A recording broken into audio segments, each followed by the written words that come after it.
Hello, everyone, and welcome to Slash Film Daily for Tuesday, August 27th, 2019. On today's episode of the show, we're going to be talking about the latest film and TV news. My name is Ben Pearson. I'm the senior writer at SlashFilm.com, and I am joined on today's podcast by Slash Film weekend editor Brad Oman. Hey, that's me. And writer Chris Evangelista.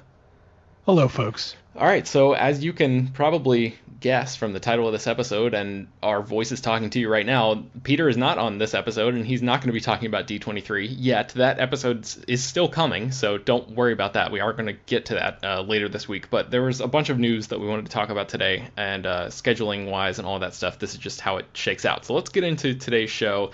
Let's start off by talking about one of the big trailers that dropped at D23, and that is for The Mandalorian, which is the Disney Plus show, the live-action Star Wars series that Jon Favreau is running over there at Disney Plus. Let's just talk about, first of all, our general impressions of the trailer. Chris, I want to hear from you. What did you think about this one? It looks okay. I liked that they thought to throw Werner Herzog into the trailer as like the big finishing moment. Like, yeah, it's like that's usually the moment that's reserved for like a big stinger, and for this trailer they made it Werner Herzog asking a question. So I gotta respect any property that dares to do that. But beyond that, I mean, it looks like Star Wars. There was all this talk leading up to it about how it was going to be like this visually groundbreaking thing, and maybe when I see the actual show it will be. But watching that trailer, I'm not going to say it looks bad, because it doesn't look bad visually, but it looks like every other Star Wars thing I've ever seen. So I don't really know what all that hype was about, but maybe they're saving all that for the actual show. Yeah, I'm wondering if a lot of that hype was about like the actual technology that they used, to capture that imagery. Because I agree with you. I feel like it looks really impressive, but it looks very Star Warsy to me, and it does seem to be leaning into sort of the Western aspect of it a little bit more, which I always appreciate. But Brad, I know you've seen some Mandalorian footage already. Where was that? At Star Wars Celebration, right? Yeah, back in April, they played a lot more than what they showed here. Okay, so what did you make of the way that this footage was packaged? Was there anything new here that you hadn't seen in April? Yeah, there are definitely some new shots here that were not included in the footage that was shown in April, but this is a pretty basic introduction with far less setup, and really just captures more of a vibe of the series than anything. I do really like it, though. I like that there's only one line of dialogue, and as Chris said, it comes from Werner Herzog. And I just like the way that it sets up that this exists in a world where the Empire has, mostly fallen away, though there are still remnants holding on to power and trying to intimidate people. I think the Mandalorian seems like a cool character, and like you said, the Western vibe here is awesome. There's that cool shot at the beginning where the Mandalorian walks by the broken stormtrooper helmets, and his armor clangs much in the way that Spurs did on cowboys in movies. And there's close-up shots of the Mandalorian having his hand on his laser pistol in his holster. There's just an extreme Western influence here that I'm really digging. Mm-hmm. I guess the question is, Brad, you did a trailer breakdown for us, and we don't need to go through like every image here, but was there anything that popped out to you? Any cool little things that you discovered while going through this trailer frame by frame? I mean, one of my favorite things is seeing IG-11, the bounty hunter droid who resembles IG-88 from The Empire Strikes Back, in action. You get to see him quickly rotating his body around and precisely blasting enemies. And then there's another shot with him standing alongside the Mandalorian as they bust down a door into some kind of establishment.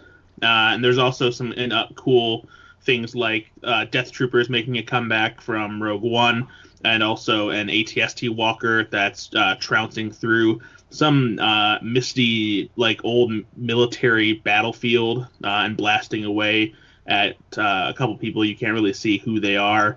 So it's cool to see a series like this that kind of digs into the seedier side of the Star Wars universe and is also set in between Return of the Jedi and The Force Awakens. Yeah, for sure. All right, let's move on to our next topic, and that is Midsommar. Ari Aster's sophomore film has a director's cut that's opening in select theaters this weekend. Chris, what do we know about this director's cut? This director's cut is 171 minutes long, which is a little bit longer than the theatrical cut, which is about 145 minutes long. This actually screened already in New York, and a lot of us assumed we'd be getting it on, the Blu-ray release, which is coming out in October. But oddly enough, the director's cut is not included on that Blu-ray. But they just announced today, A24 just announced today, that they are going to show the director's cut in theaters this weekend.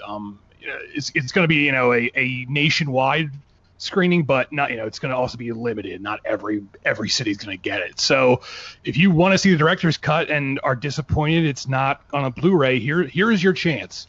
So Chris, I feel like this is this might leave you in sort of a complicated state, right? Because I think the theatrical experience, especially for a movie like Midsommar, is a pretty special one. But I know you prefer to watch things, at home on your couch, and you won't be able to do that, at least not with this initial release. Maybe A24 will put out like a director's cut separate Blu-ray release or something like that later on. But where do you stand on this? Are you going to go back and check out this movie in theaters if it's playing near you? No, I want to see this, but for one thing, I don't have the time, and for another, like you said, I don't really want to go back to the movie theater. I'd rather, I was really counting on this being on the Blu-ray because that's where I wanted to watch it, but I guess they're trying to do like a double dip here, where like a year from now they'll release the special edition, which will include that. But so, as much as I want to see it, I'm probably not gonna get to see it this weekend. Yeah, I think that this is like one of my favorite movies of the year, and I don't know if I can bring myself to go see it in a theater. And I know that like people who may be desperately wanting to see it and it may not be playing in their area are probably yelling at their podcast recording or their listening devices right now or whatever. But just because I am blowing an opportunity that people probably wish they have. But I don't know. I'm kind of, once I've seen something in a theater, I just have a hard time going back to see a different cut of it unless it's like years later, like for Apocalypse Now coming back into theaters with extra footage or whatever it is, something like that I can do. But I don't know, something that I just saw in theaters, I don't know, I guess that speaks more to like personal preference than anything. But let's move on. Let's move to Leslie Jones leaving Saturday Night Live. Brad, this is sort of a surprise, isn't it? Yes, definitely. No one was anticipating Leslie Jones leaving the Saturday Night Live cast anytime soon. It hadn't been mentioned or rumored. It didn't really seem like anyone was going to be leaving this season, but it turns out she has opted not to come back for the 45th season. She's instead going to focus on her feature film career, which has been given a bit of a boost recently, and she also has her own Netflix special that's coming up as well. We know she's going to be part of Coming to America with the number 2, the sequel to the original Coming to America with Eddie Murphy and Arsenio Hall. She's got a movie called Queen Pins coming up with Kristen Bell, and also something with Chris Rock called I Am Maurice. So she's definitely got a burgeoning film career.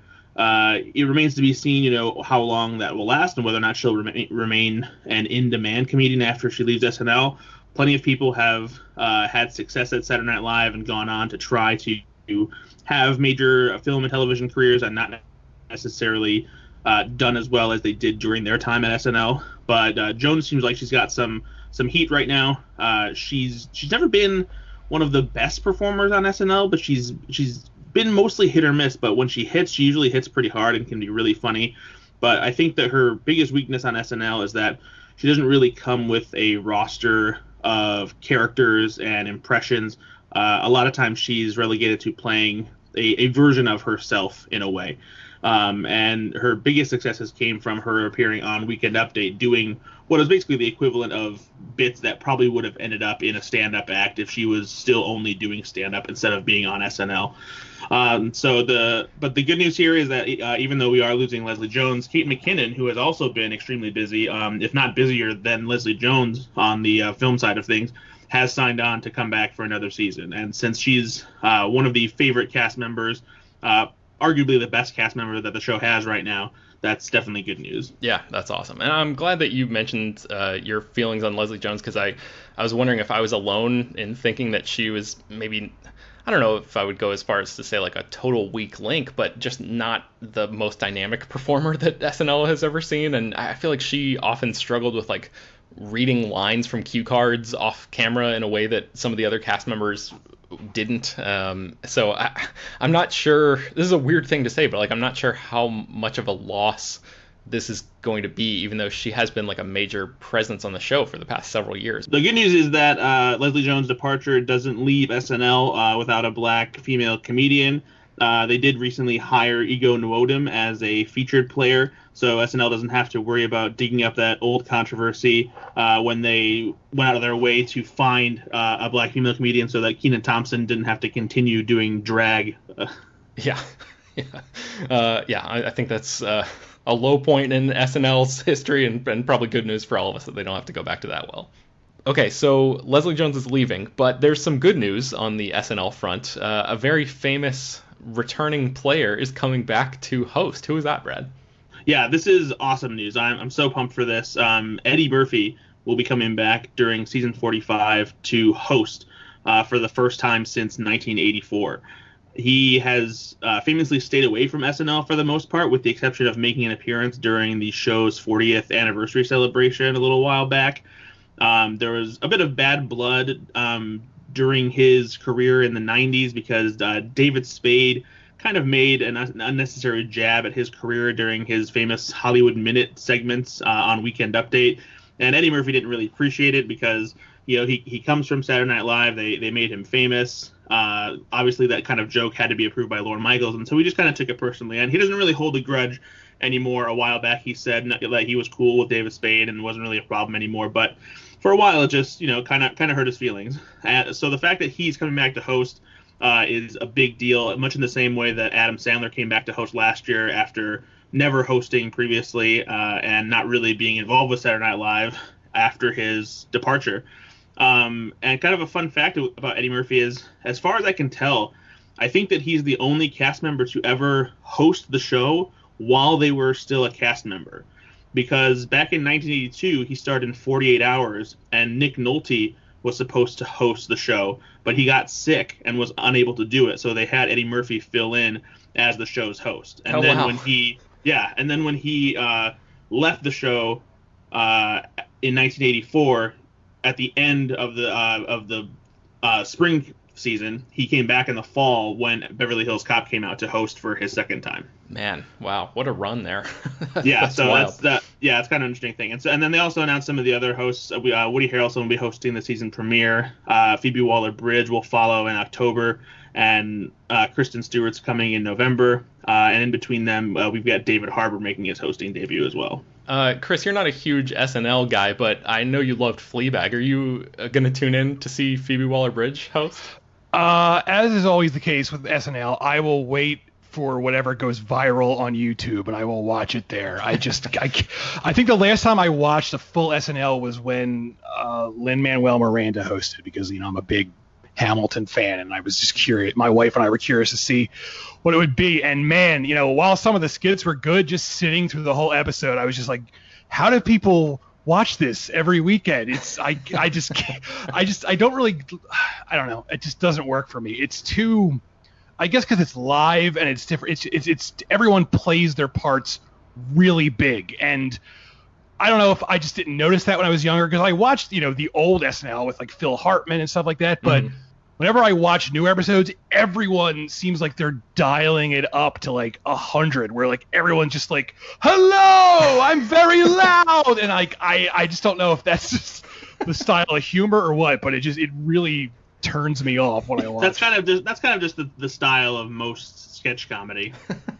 Yeah, I guess I just never like really noticed it before, but for some reason I notice it now more than I did before. That seems like your worst nightmare, Chris. Yes. Okay, so let's talk about The Irishman. Brad, on a recent episode of the show, we were talking about this movie, Martin Scorsese's new film for Netflix, and what it might look like in terms of a theatrical distribution plan and all of that stuff, and now I think we have an answer to that question, right? We do, and for anybody hoping to see this movie at an AMC Theaters location or a big theater chain, we have bad news. It looks like Netflix was not able to strike a deal for a major theatrical release at large theater chains for The Irishman. Instead, they announced today that the movie will still be released in theaters on November 1st, but it will first start with a limited release in New York and Los Angeles, and then will move to more screens in the United States and the United Kingdom on November 8th, and continue to expand up until and through its release on Netflix, which will happen on November 27th, which is the day before Thanksgiving. So it sounds like the negotiations that Netflix was previously engaging in with AMC Theaters and Cineplex didn't really work out for them. It's not surprising, since Netflix was really looking to give the movie roughly 3 to 4 weeks in theaters before going to streaming. Movie theaters aren't about that life. But they'll likely still, work with the theaters they've worked with before for limited releases like Roma. We'll probably be able to spot it at places like Landmark Theaters, Alamo Drafthouse, a lot of those smaller chains that are usually pushing the independent movies as opposed to just the larger blockbusters. Mm-hmm. So, Chris, I know this is one of your most anticipated movies of the year. Are you going to try to go out of your way to see The Irishman on a big screen, or are you going to watch it from the comfort of your own home?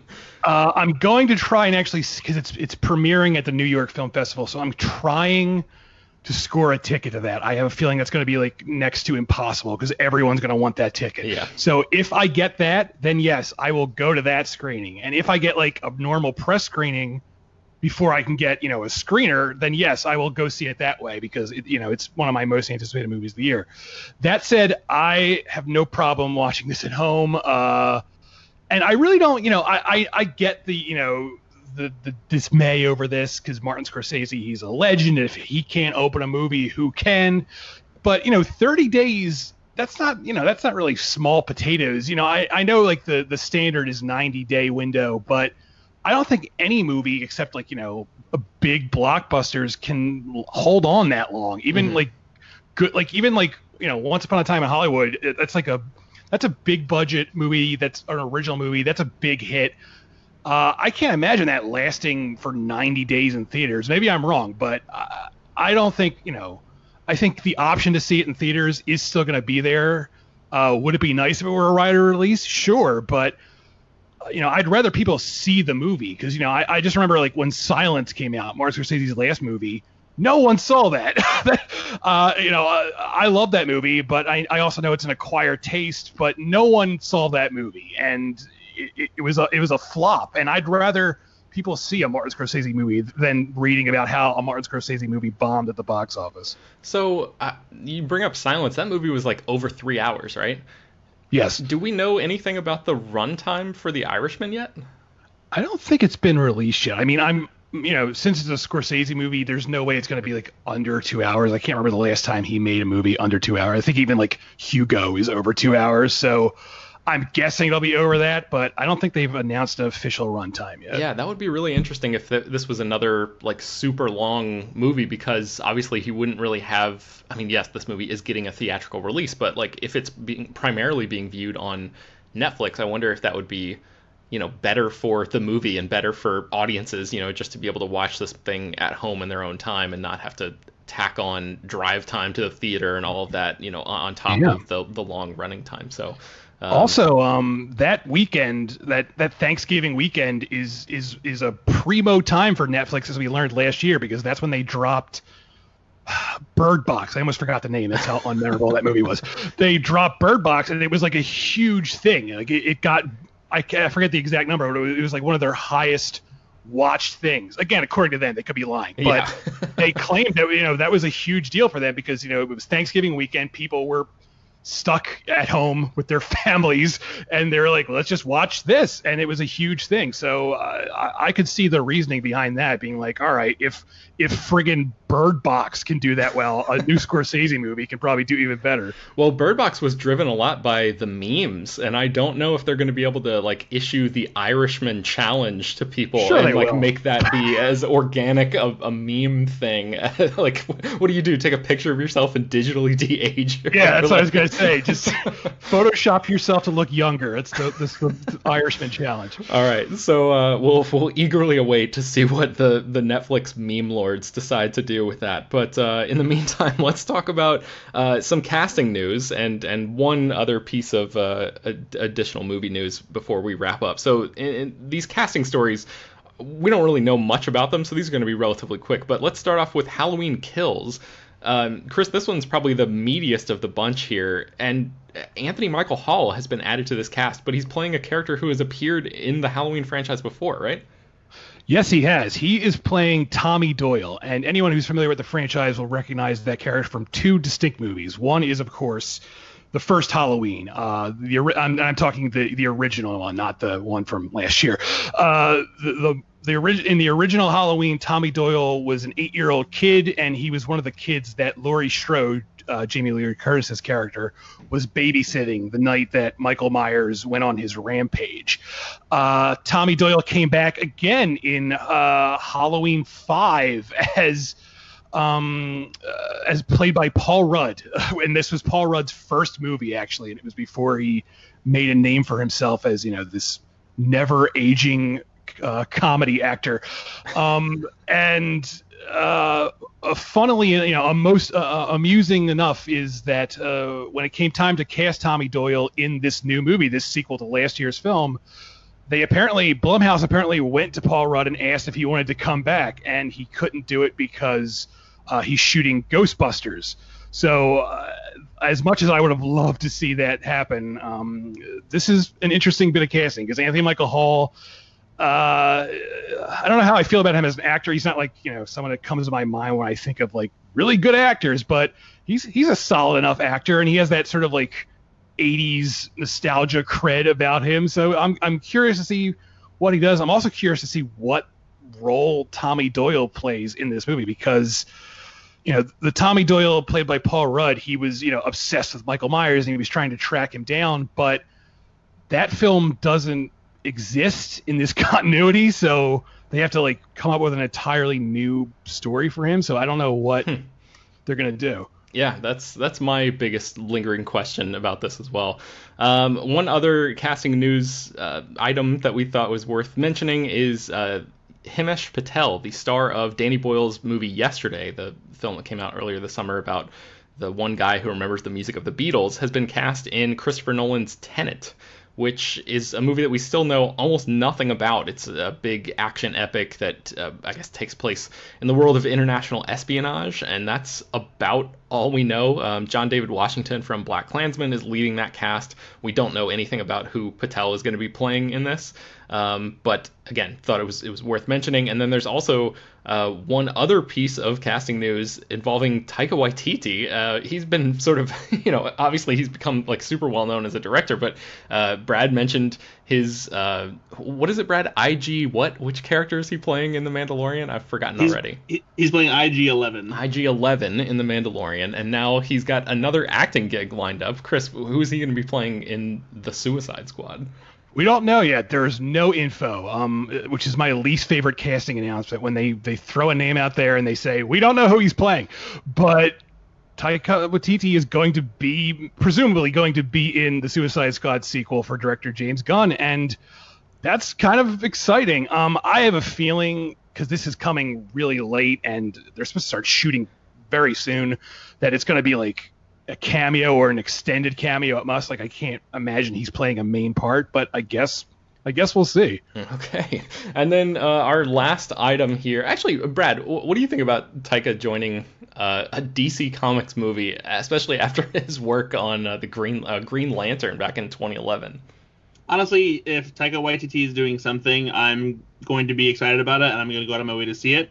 If Taika joined Paul Blart Mall Cop 3, I would probably be like, well, guess I have to start watching the Paul Blart movies. I love him that much. He's a great a writer. He's a great actor. He's hilarious in everything he's in. And yeah, I'm down for anything Taika's doing. All right. And then lastly, guys, Michael Bay has lined up a new directing gig. He's going to direct a film called Black 5, the number 5, for Sony Pictures, which makes this the first time that he will have worked with Sony since Bad Boys 2 came out. Sort of similar to Chris's casting story, we don't know much about the plot of Black 5. Actually, we don't know anything about it other than it will be, quote, high on action, which, like, anybody who's ever seen a Michael Bay movie probably could have told you. We know that Aaron Kruger wrote the script for this thing. He wrote 3 of the Transformers movies that Michael Bay directed, including Transformers Revenge of the Fallen, which I feel like is one of the worst major studio blockbusters ever made, and Transformers Dark of the Moon, which is the follow-up to that, and what I consider to maybe be either at or very, very close to the top of the Transformers franchise. So I don't know. Aaron Kruger is one of those writers who he's worked on such big projects that it's tough to like pin things on him, because these are projects that have tons of writers come through and most of them are uncredited and people do punch-ups and stuff, so it's really difficult to like attribute all of a movie's good or bad qualities to a single writer, even if only one of them is, ends up as like the sole credited screenwriter. He has also written Disney live-action remake of Dumbo, the Scarlett Johansson version of Ghost in the Shell, which, not great. But he also wrote Arlington Road, which is this paranoia drama from like the late 90s that I really enjoy. And he wrote the American remake of The Ring, which is a really great horror movie. So maybe there's a chance that this ends up being good, although the fact that he's reuniting with Michael Bay, who's probably somebody who maybe brings out his worst tendencies, I'm not sure about this. But anyway, Black 5, look forward to that coming. We don't even know when. That's how little information this news story had in it. So we do know that Michael Bay is going to be directing a Netflix film called Six Underground, starring Ryan Reynolds. That's going to be coming out sometime next year, and that has been reported to be Netflix's most expensive original movie ever, even I think topping The Irishman, although I guess The Irishman's final budget has not been officially confirmed or revealed yet. But there we are, guys, and I think that's going to bring us to the end of Slash Film Daily for today. So before we go, where can people find more of your work online? Chris, let's start with you. Slashfilm.com and on Twitter at CEvangelista413. Brad? Slashfilm.org, on Twitter at Ethan_Anderton, and my own podcast, Go Flix Yourself, available on iTunes and other podcasting platforms. I've never visited slashfilm.org. I wonder if that's like a functional site. I'll have to check that out. You can find me at slashfilm.com as well. You can find me on Twitter and Instagram at Ben Pears. And you can find more about all the stories that we mentioned on today's show at slashfilm.com and linked in the episode notes. Slash Film Daily is published every weekday, bringing the most exciting news from the world of movies and TV, as well as deeper dives into the great features you can find on the site. You can subscribe to the show on iTunes, Google Podcasts, Overcast, Spotify, all the popular podcast apps. And you can send your feedback, questions, comments, and concerns to us at peter@slashfilm.com. Make sure to leave your name and general geographic location in case we mention your email on the air. Don't forget to rate and review the show on iTunes, tell your friends, spread the word, and we will talk to you tomorrow.